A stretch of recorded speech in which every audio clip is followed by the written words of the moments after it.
Good morning, everybody.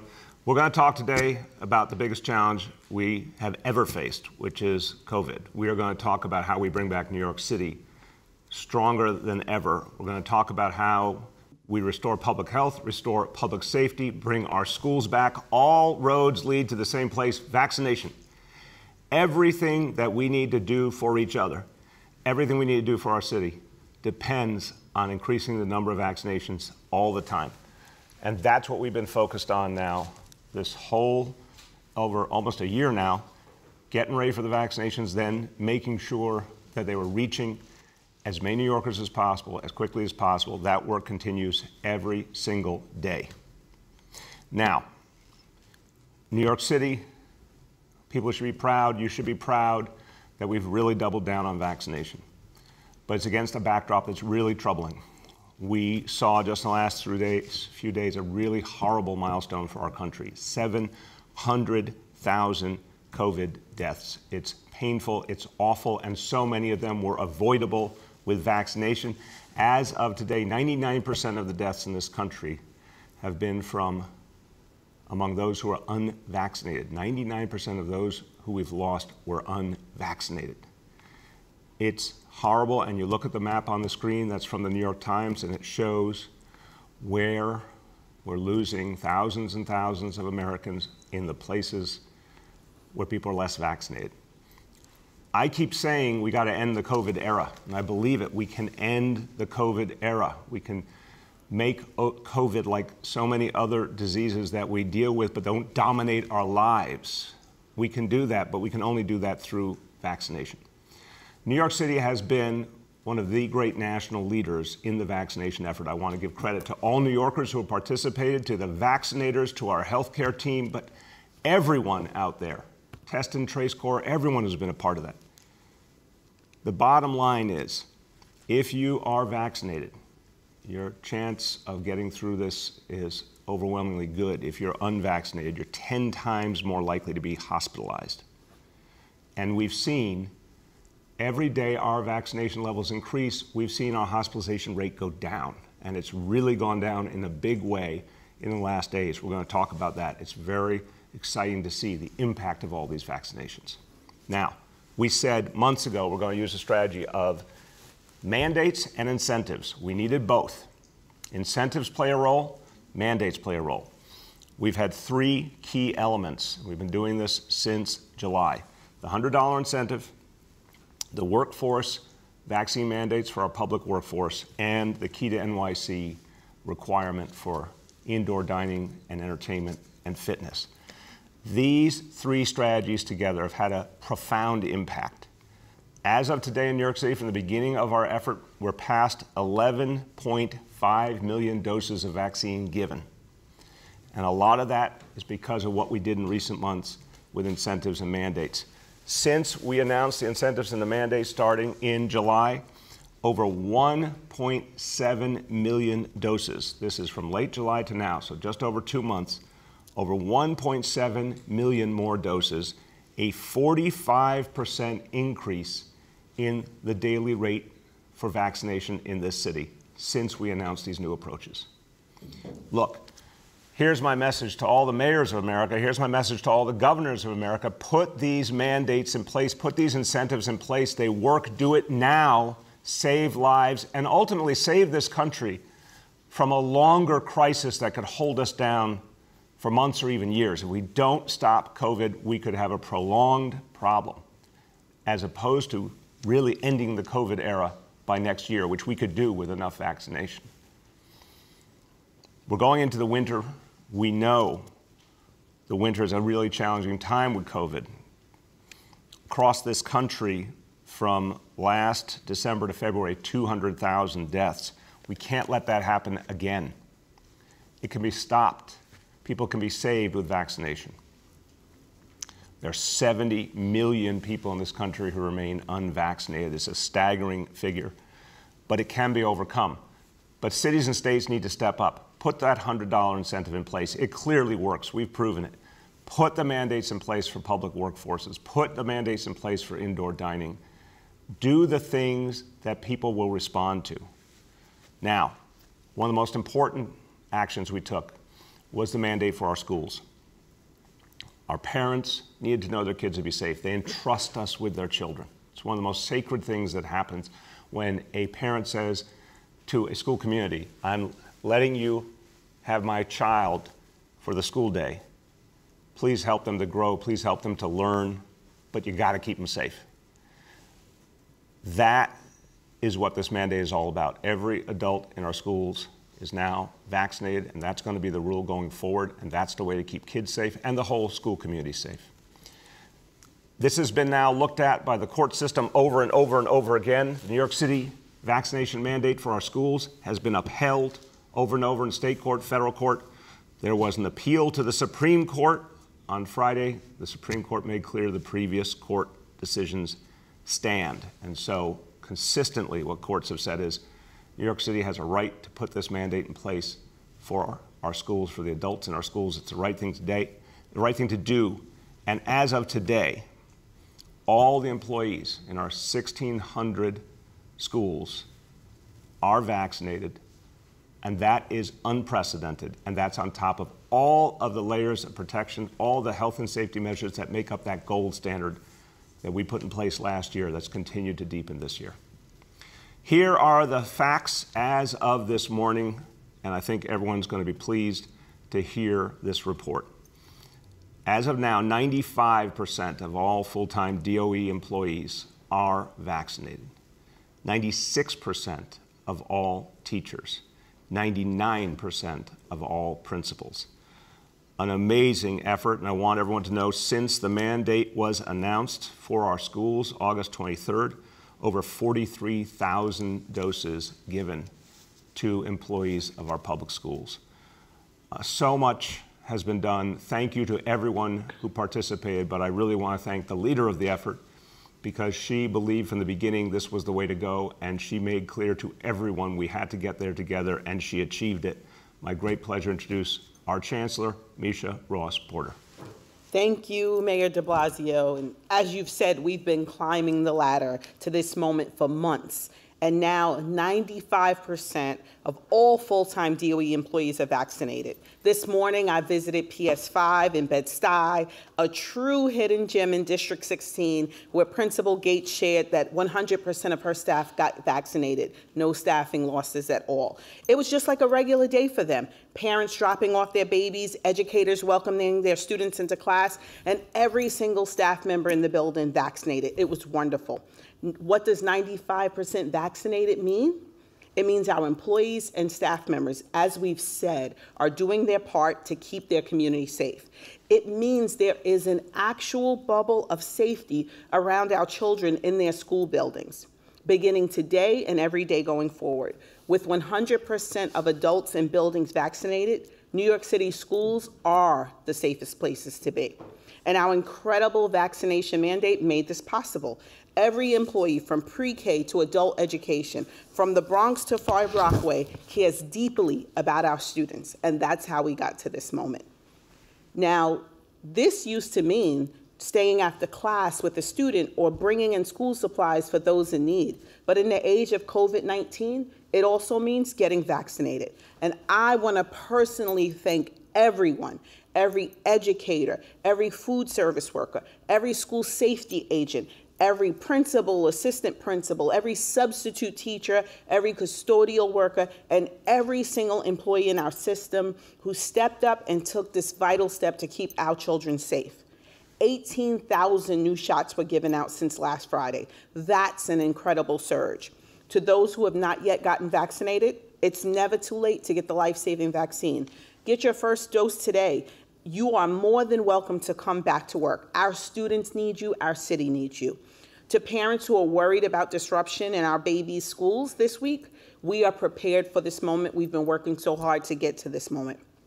We have thousands of vaccinated substitutes on hand, and we are working hand in hand to support and ensure the continuity of instruction in every school every day.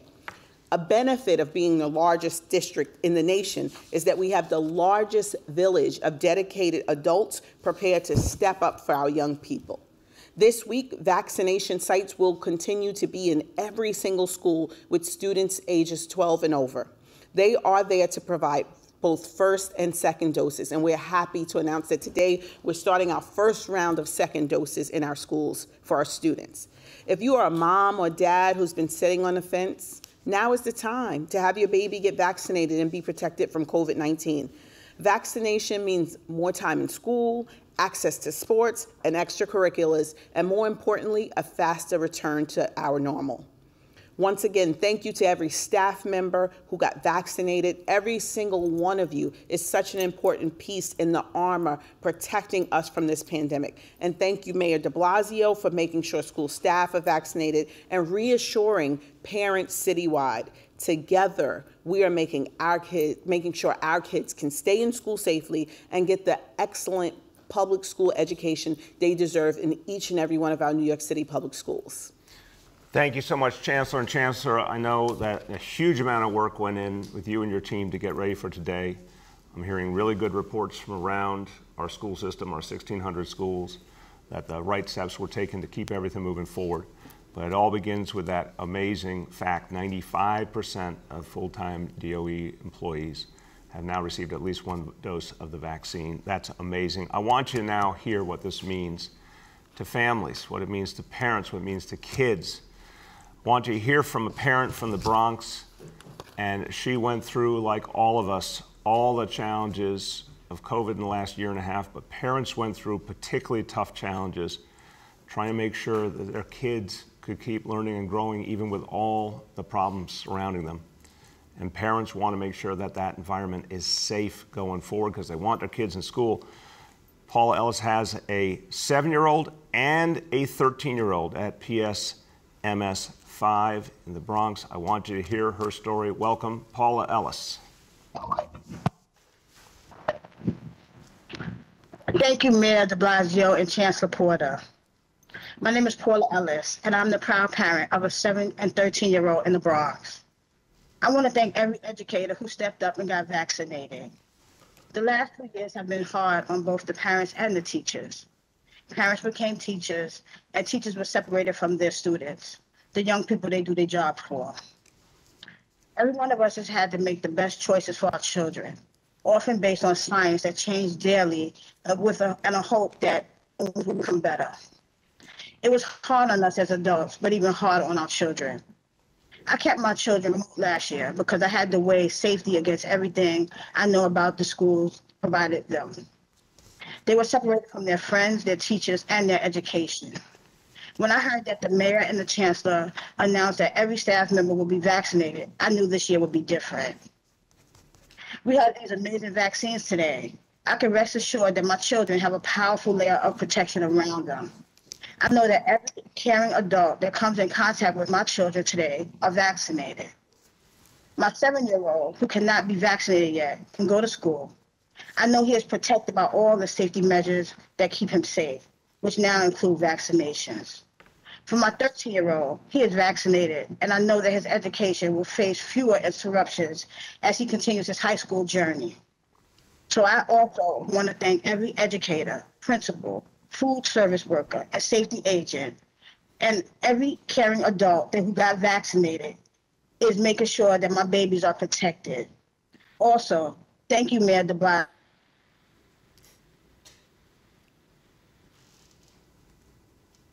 Well, we've lost her sound. Hey, Paula, can you hear us? We lost your sound there. I don't know if something got muted. It's a video connection. Okay, well, Paula, thank you. I'm sorry we lost the end of what you said, but I want to amplify your thanks to all of our educators and all of our staff who did the right thing and got vaccinated. Because hearing your voice, Paula, I can hear the reassurance that you now feel as a parent. So thank you for speaking up for your fellow parents, and thank you to everyone at DOE who did the right thing and got vaccinated. And I got to tell you, having a mandate, having some clear rules, having a deadline really makes a difference. Powerful tweet this morning from the White House Chief of Staff, Ron Klain, and he was responding to the news of the success of the New York City Department of Education with 95% of employees now vaccinated. He said this simply this morning: we all know it. There are people who just wait until the deadline. It's a reality, and it's why vaccine requirements are needed and effective. Exactly right, and this is why all over the country, schools should do it. Cities should do it. Mayors should step up. Governors should step up for their states. These mandates work. It's what's going to save this country. And I want you now to hear from someone who is absolutely an expert, because he has the well-being of all the children of America as his responsibility. He is leading this country's efforts to educate our children, but he has an additional job now to lead the way in keeping them safe. And he was here with us on the first day of school. He's back with us on this very important day, and he's supported us every step of the way as Secretary of Education of the United States of America. My pleasure to introduce Dr. Miguel Cardona. Saludos, Mayor. Thank you very much. So glad to be with you all. Students across the country are back in school. They're back with their teachers. They're back with their friends where they belong. They've suffered enough, and we know that students learn best in the classroom. So I applaud everything that you're doing to promote a safe return to school. And that includes, better ventilation systems. That includes masking to make sure that we're reducing the spread. But that also includes taking advantage of what we have this year that we didn't have last year, vaccinations. We know vaccinations work, and every effort that you take to make sure that the folks that come in contact with our children are vaccinated is well received. Thank you for taking the leadership on that. Thanks to the leadership of the mayor, Chancellor Porter, and other leaders, students are back in the classrooms. And I was fortunate to visit New York to see the students in action, them smiling. I visited several places when I was there to see that firsthand. I went to Harvey Milk School. I visited Queens, and I visited PS 121 through on the first day of school to see that excitement. The president made it very clear when not only he asked governors to move forward on vaccination requirements where possible, but also with $130 billion in the American Rescue Plan that Congress passed to make sure schools had the tools that they needed to safely reopen. And we're seeing that across the country. But it takes leaders like what I'm seeing here in New York, mayor, chancellor, to do the right thing. I remember the impact COVID had on New York when it first came out. New York City was one of the hardest hit areas. And it's going to take strong leadership to get out of this. And 95% of the staff that work there are vaccinated already. That goes to show that leadership matters, that the New Yorkers get it. In fact, I learned that there's less cases when schools reopen. So you're doing it right. Students need to be in the classroom, they need to be safe, and we need to make sure we're doing everything possible to let our staff get vaccinated and make sure that our schools are as safe as possible. Listen, we have a lot of important work to do to close achievement disparities, to improve college access, and it takes strong leaders like yourself and the team that you work for to make sure the job gets done. It's not always popular, but it's the right thing to do to protect our children. I commend all the educators across New York City for your leadership, for putting students first, and know that I support the work that you're doing over there. Continue to lead and continue to protect our students, keeping them safe, learning in the classroom where they learn best. Again, thank you for the invitation. Have a great day. Mr. Secretary, thank you so much. I got to tell you, it has helped us every step of the way to have your support, to have President Biden's support for these mandates, for these strong measures. It's made a world of difference to have leadership in Washington backing us up every step along the way. So all I can say to you is muchísimas gracias. It has been tremendously helpful. And we look forward to hosting you again soon in New York City. Thank you. Sigan pa'lante. Everybody, I want you now to hear from a leader who is an elected official, but for years and years, he was a public school teacher. He understands how important it is to protect our kids. He can give the perspective as a teacher, but also as someone serving a whole district in the Bronx, and he's stood by us every step of the way as we put these crucial mandates in place to get everyone vaccinated, get everyone safe. My pleasure to introduce Councilmember Eric Dinowitz.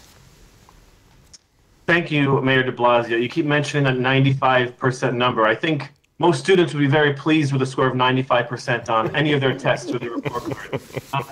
It's really incredible. So many people are vaccinated. I mean, teachers and paraprofessionals and school aides, food service workers, custodian, administrators, related service providers, social workers. I mean, they give so much, and rarely do they hear thank you. So I first want to say thank you. And not just for getting vaccinated, but, for coming to work every day, every single day, even, before the pandemic. You were giving so much emotional and physical energy to make sure the next generation in our community had a bright future. And, with the pandemic, taking care of our kids and our city during the most tumultuous time in most of our lives with ever-changing guidelines and, so many of those educators probably living with fear and anxiety and carrying the burden of taking care of our children and their families who are also scared and frustrated. So thank you for what you do every day and for what you've done every day since the beginning of the pandemic. And yes, thank you for getting vaccinated. I think, every educator knows what I knew when I was a teacher, that we deserve dignity and security in our career, but our career is not just about us. It's about the hundreds of students we help every day when they walk through our doors. It's about the families that come in for their child's IEP meeting. It's about the communities in which they live. So by getting vaccinated, our educators are ensuring that our children can be physically healthy. And with that physical health, we can improve our mental health and have that peace of mind that we are all at lower risk for contracting and transmitting COVID. I will use this platform to ask for one thing, and I don't know what kind of teacher I would be if I didn't assign homework. So to all the school staff, I think maybe the most incredible things you do in your career is develop trusting relationships with your students and their families. That work you do in the classroom extends far beyond the walls of the classroom. Those families, they trust you because they know how much of yourself you give to their children every single day, that you go above and beyond every day to give them a better future. So I ask, please, when you speak to our families, neighbors, they trust you. So please remind them that they can keep their children safe by getting vaccinated. It is safe.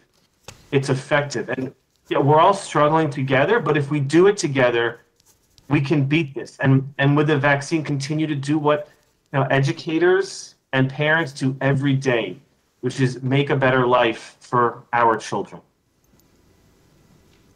Thank you so much, Councilmember. That was really powerful. First of all, I'm glad you know how to still give homework. But second, look, you just said something. I can't check the assignment, but I can assign it. You can still assign it, that's right. But you said something powerful. People trust the educators in their life, the school staff, the crossing guards, you name it. And of course, the principals and administrators. When those folks who make up our school community get vaccinated, they send a message of respect to parents and kids. They also can help ensure that more parents, more kids get vaccinated. It's a virtuous circle. But today, we're so happy to be able to say that 95% number. I'm going to keep saying it. You're right. That is a grade. Congratulations, yes. Chancellor. That's a great grade. And more to come, because we still welcome everyone who's not vaccinated. Get vaccinated. Move forward with us. But thank you, Councilmember. Thank you for your strong voice. Thank you. Okay, so now we've talked about the impact of the workforce mandates. Huge, clear. It's really, really made a difference. Key to NYC, we know that's made a difference. And the $100 incentive. So many people have focused on getting vaccinated the minute they heard that, and we have a milestone today, a really big milestone.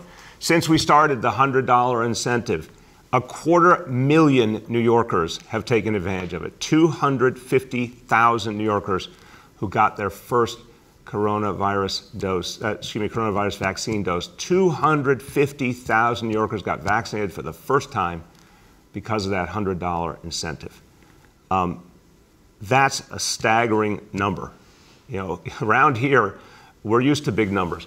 250,000 is even a big number for New York City. And we know when we put out the idea of the $100 incentive, it just caught like wildfire. You can tell people heard it. It made sense to them. It gave them an incentive. Literally the same day, President Biden grabbed onto it and said, this is something we need to do all over the country. Listen to what we've achieved, because we wanted to reach people and we wanted to close disparities every step of the way. Since then, since the $100 incentive, 45% of the recipients of that incentive have been Latino. That is one of the reasons why the Latino community is now the second most vaccinated demographic in New York City. Went from a community that was very much under-vaccinated to now surge in the number of vaccinations, a community that's well vaccinated, and that's continuing. Another key goal was to reach younger New Yorkers. That was the incentive, but also, of course, the key to NYC. We knew a lot of younger New Yorkers valued getting to restaurants, indoor entertainment, fitness. Well, listen to this. 40% of the recipients of that $100 bonus have been in the 18-year-old to 35-year-old range. So the whole idea was to reach people who weren't getting reached, and it worked like a charm, massive amount of uptake, making people safer. We also have the referral bonus initiative, a different kind of bonus, working with community organizations, houses of worship, community businesses, restaurants, you name it, even barbershops. The idea has been go where the people are, and if a community business like a barbershop wants to encourage people and get people to sign up to be vaccinated, if that barbershop's going to help get more New Yorkers safe and all of us safe, we want to reward them with the $100 referral bonus for each person they bring in. Well, there's someone who heard the message loud and clear and acted on it. He is the owner of the Barber Factory in the Bronx. I want to tell you, I'm proud of him. 100% of his staff fully vaccinated. He believed he could make a difference, and because of him, 157 more New Yorkers are now vaccinated. What a great story, and it's my pleasure to introduce an entrepreneur who's done right for his community, Nestor LeBron. Thank you, Mr. Mayor, and my whole team is here. We appreciate you, and my whole team is here happily, and we're fully vaccinated. Woo! So we want to let you know that we're still working at it. Good morning, everybody. I'm Nestor LeBron, owner and operator of the Barber Factory in the Bronx. And we're here to tell everybody that we're using the incentive to help vaccinate our neighborhoods. This community means so much to me. It's where I work, it's where I live, it's where I raise my kids. And that's why we take the proper steps to make sure that, you know, all of us are vaccinated and we take care of each other. We had a vaccination event actually a couple of weeks ago. We combined it with a back to school drive, and there was a lot of haircuts. We cut about 170 kids in the neighborhood, and we had the Vax Fan outside. We took care of a lot of people, and it was a pleasure to be part of that. That was a really good event for the neighborhood and for the purpose of bringing NYC back. You know, having everybody up to date with getting vaccinated. We're also participating in the referral program. So for every customer who referred the Barber Factory and got vaccinated, they received $100, and we received $100. And we got 157 people referred so far. So while we're not necessarily relying on the $100 from the vaccination, I mean, it's a great way for recovery from the pandemic, you know, because our small businesses were affected because of the pandemic. Also today is really special because today was my son's first day of school. And, you know, it's good to know that all the teachers, all the adults in the school are vaccinated. So that made me pretty thrilled and excited. You know, it's good for all our kids to get back in the classroom. I know how hard it was for everybody to do the remote learning, parents and kids. So happy for all the kids to be back at school. And, you know, it was pretty cool. Nestor, I am so proud of you. I got to tell you, I'm proud of you. You've done something great for the Bronx, something great for New York City. You and your stylish group of guys there, you obviously know how to give a good haircut, but you also really made an impact on the community. And I want to tell everyone this is a kind of business that we should thank. Nestor, tell everyone where you're located. We're located at 4131 Laconia Avenue, Bronx, New York, 10466. That's the Wakefield part of the Bronx. And our website is www.thebarberfactory.com. Well, that's the place to be in the Bronx, obviously. And listen, You did something great. It's making impact. There's a lot of people who are going to be safer because of what you did, and the word's going to spread. And also, the small businesses listening right now, you could be like the Barber Factory. You could sign up and make a huge impact for yourself and your community. So, Nestor, I'm going to give you a big applause today and tell you're a role model by what you're doing. And we got to spread the word. We need more community leaders like you to step up. Really want to thank you. And thank you from our team to you. Amen. Good job, guys. Good job. All right. Now, everybody, this referral approach is making a big difference. I want to encourage, if you're a community organization, a house of worship, a community business, sign up. You can go to nyc.gov/vaccine referral bonus. nyc.gov/vaccine referral bonus. This is a win-win. It's a good news story. Everyone jump in because it could really make a difference for this whole city. Now, I want to give you the indicators for the day. And there are very, very powerful information as indicators, and it is going to prove the power of vaccination once again. First of all, on the doses administered, we're actually pushing up now towards almost 11.6 million, 11,578,522, amazing number. Number two, daily number of people admitted to New York City hospitals for suspected COVID-19. Today's report, 131 patients with a confirmed positivity level of 16.45%. But here is the number that we are all of us at City Hall, Health Department, Health and Hospitals, everyone is very, very struck by this number today.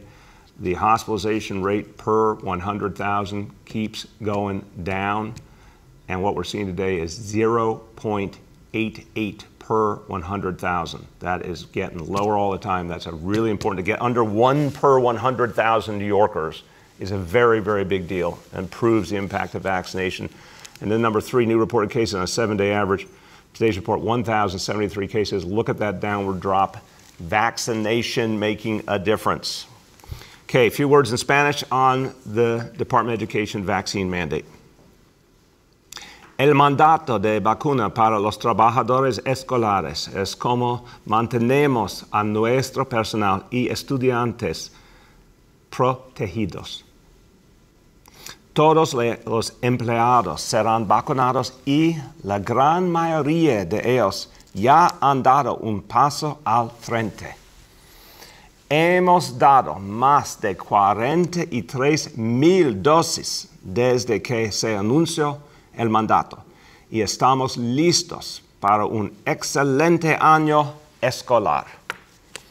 With that, we are going to turn to our colleagues in the media, but just before I do, I want to say a special salute to a member of the media. I hear he's going on to other things, and we really want to thank him because Henry Goldman's been a mainstay of the City Hall press corps. He's been one of the deans of our press corps and of the inner circle. He is a guy who always asks probing, intelligent, thoughtful questions and cares deeply for this city. So, Henry, I don't know if you're going to be asking a question today or not, but I wanted to salute you and thank you for everything you've done for New York City and wish you well in your next endeavors.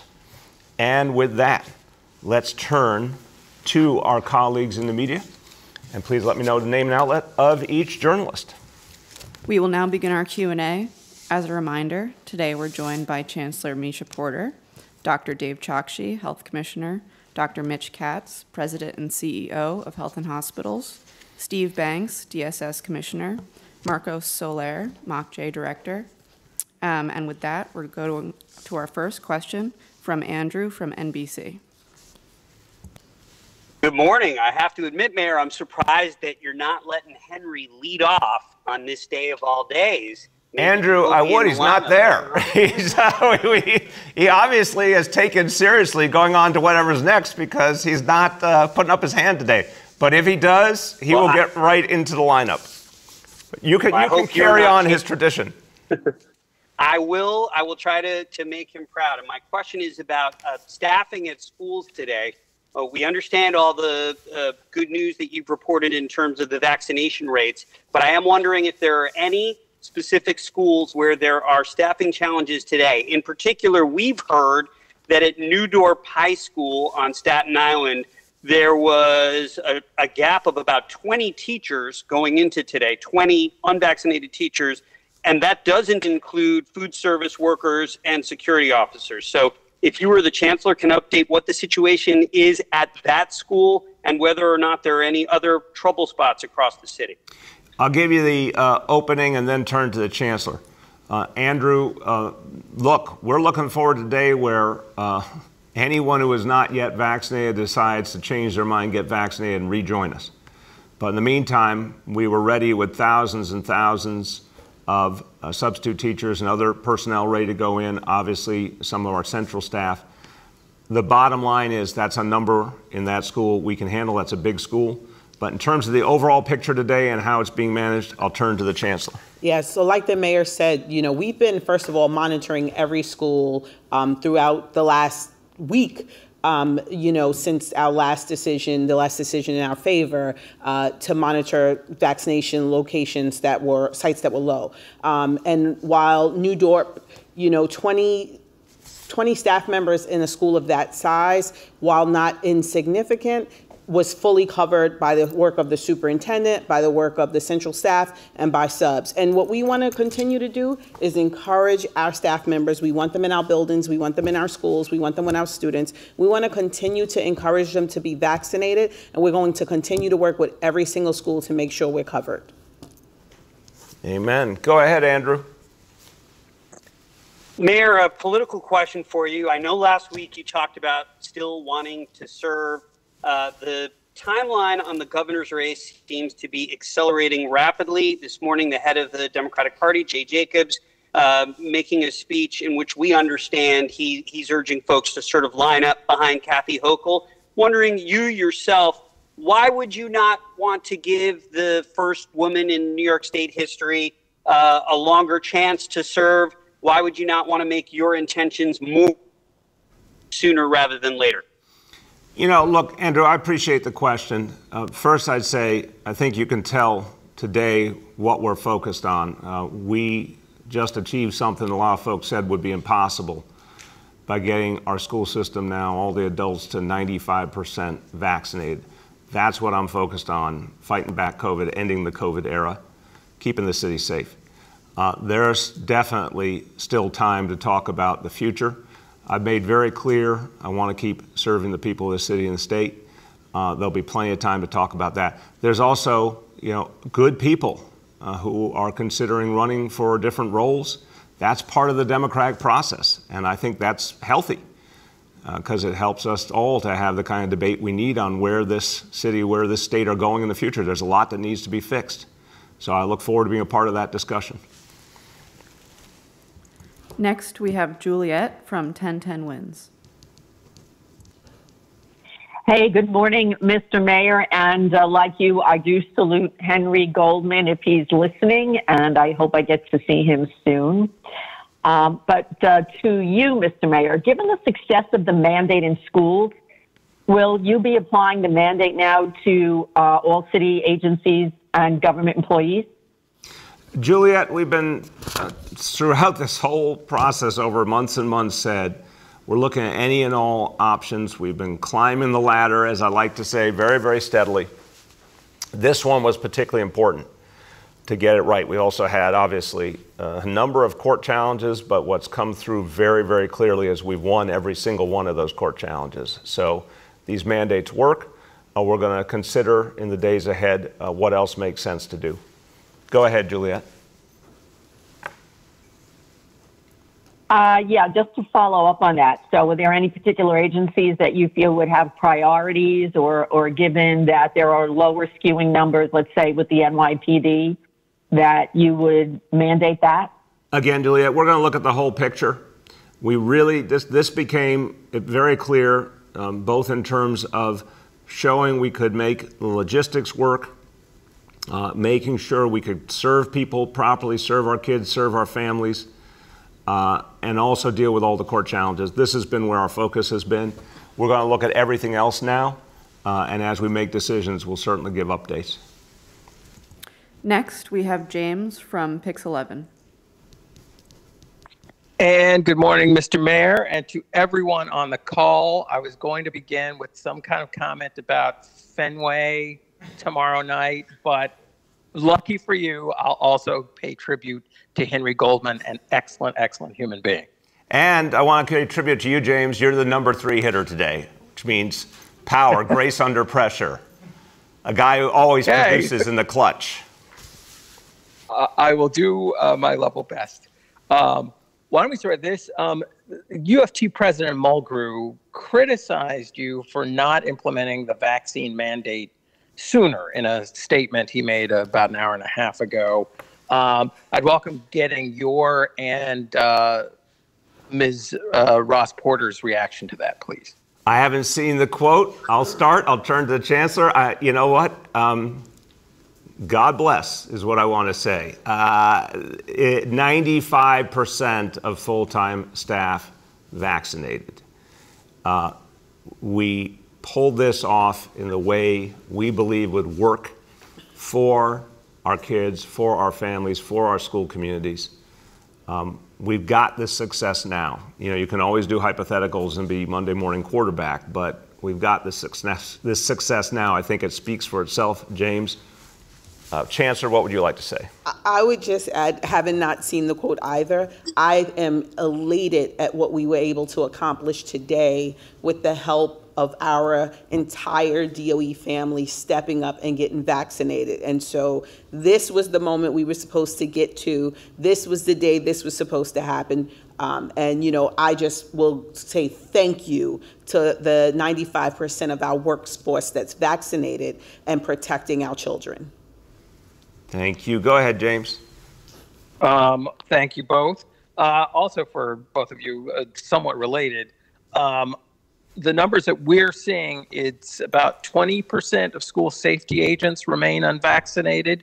What assurances can you give that there's enough school safety coverage with the number of agents available now, and how do you intend to increase their presence? Yeah, James, the number that I have right now is that the level of vaccination has reached at least 84% with school safety agents.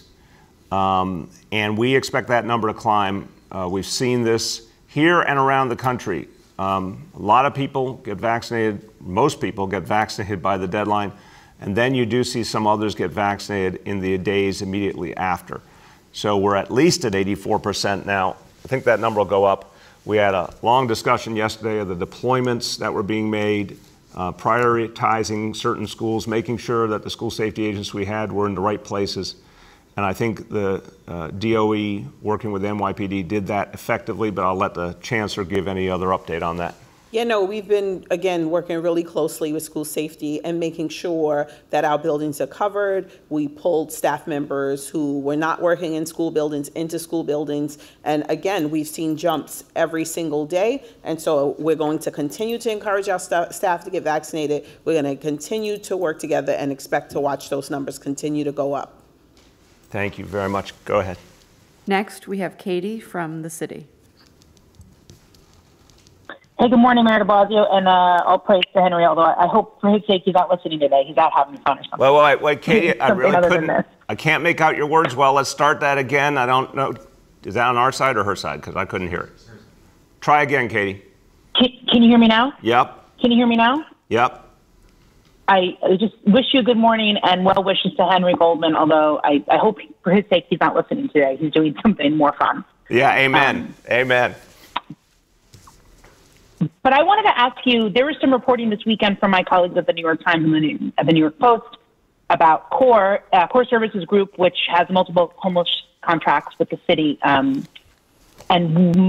I and a colleague had written last week about how the Parks Department was going to give it, in part, some involvement in the Ferry Point golf links. So my question, knowing what we now know about the city and what it was doing with Core, including ordering its subcontracted franchise to cease operations, why was your Parks Department about to give a major franchise for this golf course to a Core company after your Department of Homeless Services, what we've now learned, had already ordered other Core companies to shut down, especially given the controversial nature of the golf course?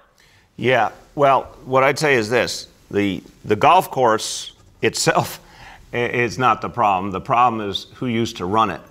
And we needed a serious national provider. And as you know, that there was some misunderstanding about what even the role would be around personnel. There's a national company that runs golf courses. They are coming in to run the golf course. That's the most important thing for people to know. There was going to be a staffing contract, apparently, the Parks Department was working on to try and recruit community members to that work. I share your frustration. I don't understand why CORE was in that mix. It doesn't make sense to me. I don't have all the facts in front of me, but it doesn't make sense to me, is the honest truth. Go ahead, Katie. Just for a point of clarification, the LLC that was filed that was going to get the franchise was actually filed by Jack Brown III, who's the CORE person. So I don't know how that involvement was. But was this something that your administration had anything to do with this arrangement? And have you known, we've been trying to get to the bottom of why this was involved. I don't know, maybe Commissioner Banks could speak on it too. I don't know if they were not properly flagged. That was there some intra-agency communication that did not work? So maybe Commissioner Banks wants to speak about this as well. Yeah, and I think it's a very fair and important question. What I do think sometimes agencies don't communicate properly and information is not shared properly. That is my suspicion here too, because it wouldn't have made sense to pursue something with this nonprofit. Commissioner Banks, you want to speak to that at all?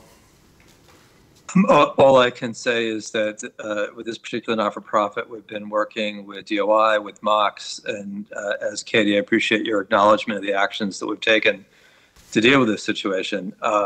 Also want to just, for the record, make sure it's really clear that we work with more than 60 shelter providers, and I don't want the actions of particular executives in this instance to denigrate the work that those other great providers do. Thank you. Go ahead. Next, we have Michael from the Daily News. Good morning, guys. Hey, Michael, how you doing? I'm good. Wanted to give a shout out to Henry as well. He's a great guy, a mensch, and it's been great working with him. So I just second what everybody else has said on Henry. I wanted to ask about the Department of Education staffing situation. How many people at this point have been suspended without pay, just the actual number of personnel? I don't have the exact number in front of me. I'll see if the Chancellor does, and if she does not, we will get it to you certainly today. But again, I want to use the right term of art. They're put on unpaid leave. Different reality, unpaid leave. Go ahead, Chancellor. We don't have the exact number right now because we're also, folks are showing up this morning with vaccine cards. So we remain proud of the 95% of our workforce that's vaccinated. We're going to continue to encourage folks to be, like the mayor said, folks are put on unpaid leave and will be welcomed back in our system should they decide to comply with the mandate. But we'll get more specific numbers later. Thank you. Go ahead, Michael. Second question on, the $100 incentives the city's been using, and I'm not necessarily questioning the merits of that and the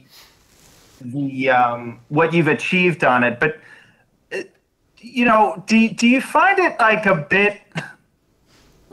Does it bother you at all that the city has had to pay $25 million to kind of get people to do something that's I think that you would agree is a common sense move, is to get vaccinated. I'm just wondering kind of what you think about that. I mean, it's $25 million. I think you could argue it's money well spent, but at the same time, still, it's $25 million. Look, it's money well spent, unquestionably. Picking up another 250,000 vaccinated people, that's incredibly helpful to the city. And you can see it in the reduction in COVID in this city. You can see it in the hospitalization rate going down. You can see it in our recovery speeding up. It was absolutely worth it. I understand your point.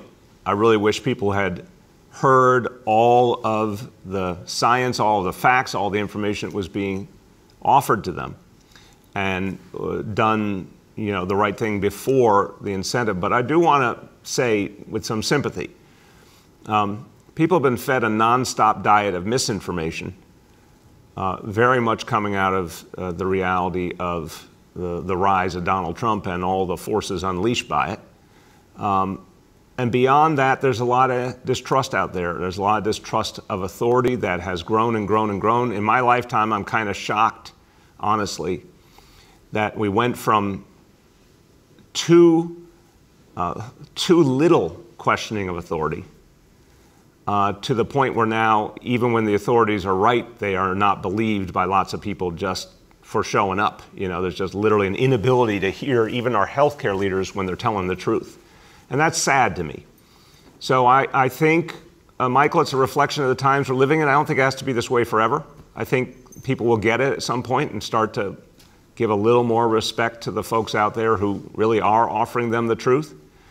But a lot has happened to cause distrust and misunderstanding, and we've had to fight against that. This has been one of the tools that's worked. Next, we have Emma from the New York Times. Hi, good morning, Mayor. My colleague did, her story ran over the weekend about this shelter operator. And I guess I just wanted to ask you the bigger question. Should a shelter operator be making $1 million a year from side companies? How is this able to happen on your watch? And Emma, I don't think nonprofit folks in general should be making that kind of money. As I assure you, there's way too many nonprofit leaders making big salaries, but to be fair, most of them are doing very good work and work that's absolutely necessary for the everyday life in New York City. I mean, we depend on our nonprofit sector intensely. How did this individual achieve what he did? I'd like that answer too, and I don't find it acceptable if someone's doing the wrong thing, they should not be rewarded. So there is an audit going on right now. We're ready to claw back money from CORE. Any improprieties we find, we're going to claw back money.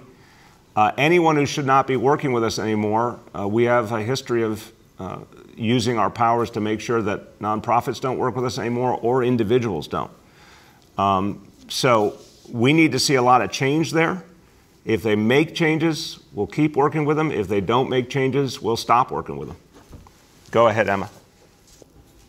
And then more broadly, how do you plan to address self-dealing and nepotism within the shelter system? The story focused on this executive who hired members of his family and intermingled his personal business with his nonprofit, but he wasn't alone. How do you intend to crack down on the financial abuses within the shelter system? Yeah, Emma, it's not acceptable. And I'm going to have Commissioner Banks speak to this. It's not acceptable at all. It's against a very tough, complex backdrop, where we need more good providers, and they are in short supply.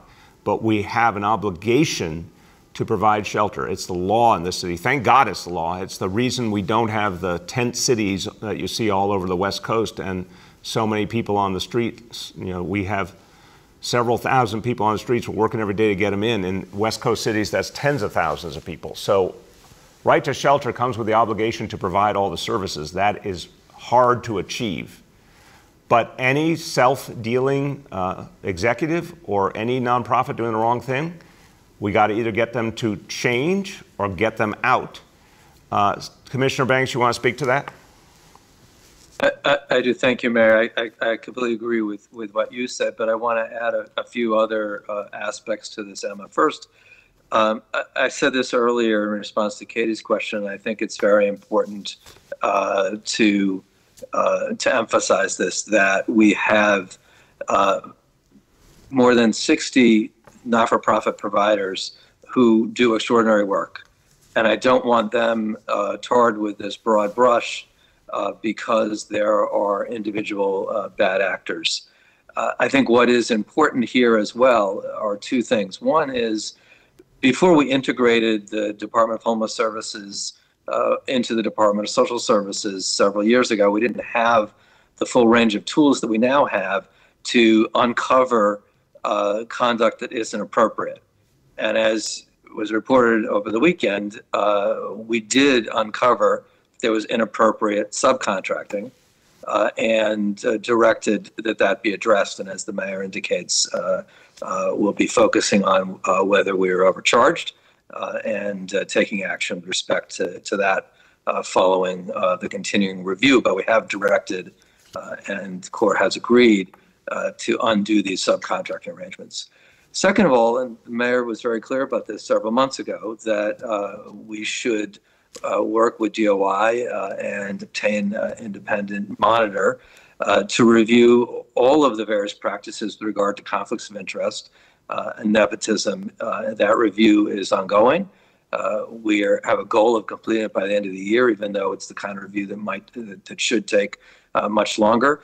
But I think that the steps have been laid in place with what the mayor directed several months ago, building on the steps that we had put in place previously, which, after all, did find this conduct that the paper reported on.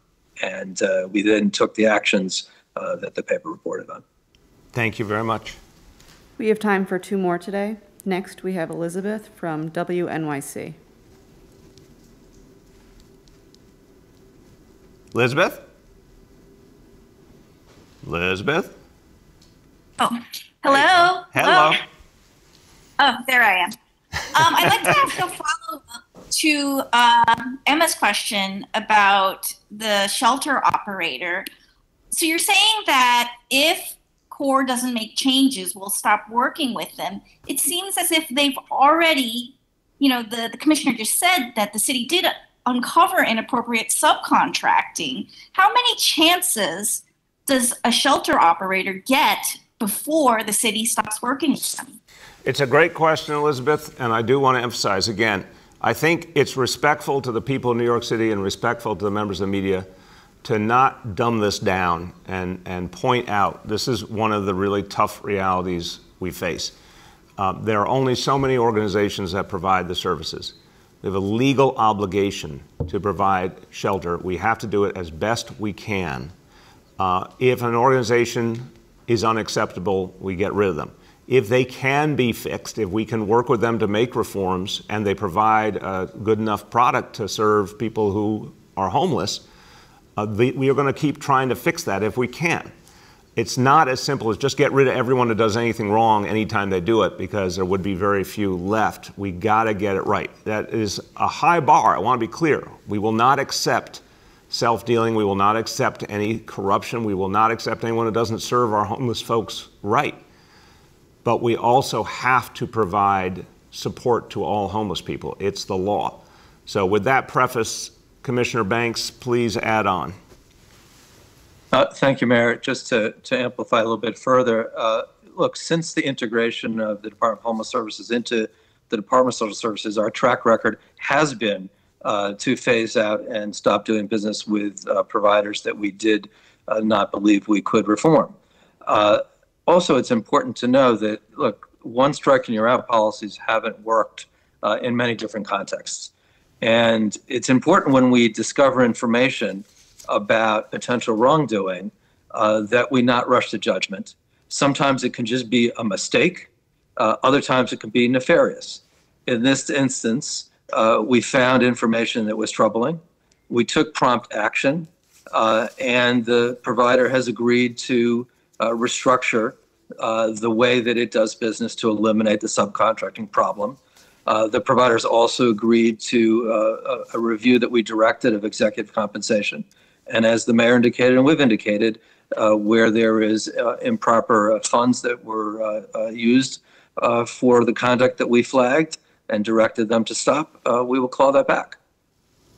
In the meantime, every night, there are thousands of people that are getting shelter from frontline staff at this organization and other organizations around the city. Thank you very much. Go ahead, Elizabeth.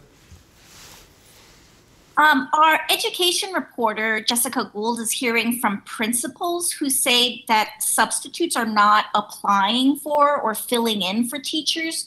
Can you and/or the chancellor confirm and clarify what's going on there? Well, look, let's again not dumb it down. Some of the principals who are talking are those who might have ideological reasons to oppose the vaccine mandate. That's just blunt truth. But overall, what we're seeing all over the system is since the vast majority of employees, including 96% of teachers, got vaccinated, There's relatively few substitutions necessary. They were worked on and already in place on Friday. They've been applied. If at any point, you don't have to name any names, you have a school that's saying they don't have a substitute, please let our team know and we'll confirm to you either if they've gotten a substitute or if they're on the way. But I'm not hearing that problem in any substantial way. I think a lot of work was done to make sure that the help that was needed would be where it needed to be. Go ahead, Chancellor. I agree with you, Mr. Mayor. We were creating sub-jobs as early as last Monday because schools had information about who was vaccinated and unvaccinated. They knew where the gaps were. Our superintendents, our central office teams have covered, we've sent folks out we've redeployed people, had subs in place, and we have an escalation process in place right now as we speak. I haven't heard of any place that has a significant sub gap that can't be covered. And so again, we're going to continue to encourage folks and we're going to continue to work to make sure we are supporting every single school in New York City throughout this process. Amen. Our final question for today goes to Alex from Chalkbeat. Hey everyone, thanks so much for taking my question. I sort of have a broader question about the places where there are, teachers or school safety agents who have not been vaccinated and are, now on leave. Sort of what the long-term plan is for filling those roles. Will there sort of be a rotating cadre of subs who rotate into those classrooms? Can families expect there to be like long-term coverage? What's the city's plan for that? Yeah, I'll start and I'll turn to the Chancellor. It's a great question, Alex. Look, bottom line is we got a couple of different moving parts here. Again, what we've seen around the country, as mandates are applied, you get that huge wave of people who do get vaccinated by the deadline, and then in the days after, some additional folks who decide they need to give it a second look and they come back and they get vaccinated. So I do expect you're going to see some more movement in that direction. Second of all, you might have some folks who go a month, 2 months, then say, wait a minute, this not having a paycheck thing isn't so good, and I miss my kids, I miss my school, they come back. But when it comes to the longer term, we got a lot of talented young people who are ready to take those jobs. And they're getting more experience now, and some of those subs undoubtedly are going to get hired as permanent teachers as part of our school system. There's plenty of people. This is an amazingly good job working for the New York City Public Schools. So there are literally people lined up waiting to grab those opportunities. Chancellor. Yep. No, again, I agree. And I would also say no one expected us to get to this place, but we did, because we knew that our staff members would show up for all of our children. And just like last year, we built an amazing sub pool to support us through the pandemic. And those folks got a lot of experience last year. And we look forward to making them permanent teachers in our system. Our principals also, we have received an enormous amount of resources from both the federal government and the state. And so principals have been interviewing where teachers have made clear their intentions to not come back and working on, finding permanent teachers as well as long-term subs. So we're confident that we're going to be able to fill the gaps and continue and make sure our students get the education they deserve. Thank you very much. Go ahead, Alex. Can you hear me? Yeah, go ahead, Alex. Okay, great. I just wanted to follow up on the WNYC question that was formulated by Jessica, and just ask. So, are you all saying that you're not aware of any instances of like schools having trouble finding subs to fill today? All I can say is, and we went through this in great detail last night and checked in again this morning, I'm not hearing anything that hasn't either been covered or is being addressed as we speak. So, the specific instances we've heard so far, none of them are, if you will, hard to address. They're all being addressed. But Chancellor, you take it from there. I would just add that if there was a school that had a gap due to a sub, first of all, there are thousands of sub jobs that go out every day that go unfilled. It's a part of the sub process. But we worked really hard to make sure we identified subs, we solidified positions, and where we could not, we also redeployed central staff. But getting to 95% of our system vaccinated really changed the game this morning, and we expect it to continue to change every day. Yeah, and that's the point I want to close on today.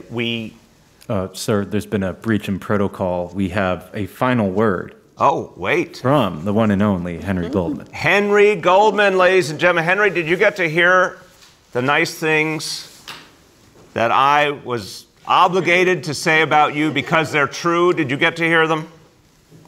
I did hear those things that you felt obligated to say, and I appreciate them very much. Thank you very much. It's been a pleasure covering you. And the few private moments we've had of conversation, you've heard me tell you that I respect so much your devotion to the issues of income inequality. And it's been a great experience engaging with the members of your administration and with the reporters who cover you. And I've got plenty of things ahead that I'm very excited to be doing now that I have the time and the freedom to get these things done. Well, Henry, you've done a great job, and I will, as I said, you've asked plenty of tough questions, but they've always been thoughtful and always from the heart. And so I can praise you with a whole heart and thank you, because that's the kind of discourse we need more of. And, you know, I remain hopeful that people like you have set a good example of what we can do to have the kind of conversation we need to lead us out of some of this morass. I also want to say thank you for the Straight Outta Grassano t-shirt honoring my ancestors. I thank you for that. And it's a great town. When you come back, make sure you visit Matera, the town of Matera. It's on my list, brother. It's on my list, right down the road. I'm going to be going there. But listen, thank you for everything that you've done, and really want to wish you well in whatever's next for you. Thank you. Thank you very much. Godspeed. Godspeed indeed.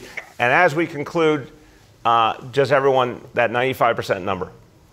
I love what Councilmember Dinowitz said. That's a grade for all of New York City. That's a grade for our schools, our educators, our staff, 95%. Unbelievably strong effort. Thank you to everyone who's a part of it. Our kids are going to get what they deserve, a positive, safe environment. Our families are going to rest easier. And this is what's going to allow us to achieve a recovery for all of us. Thank you, everybody.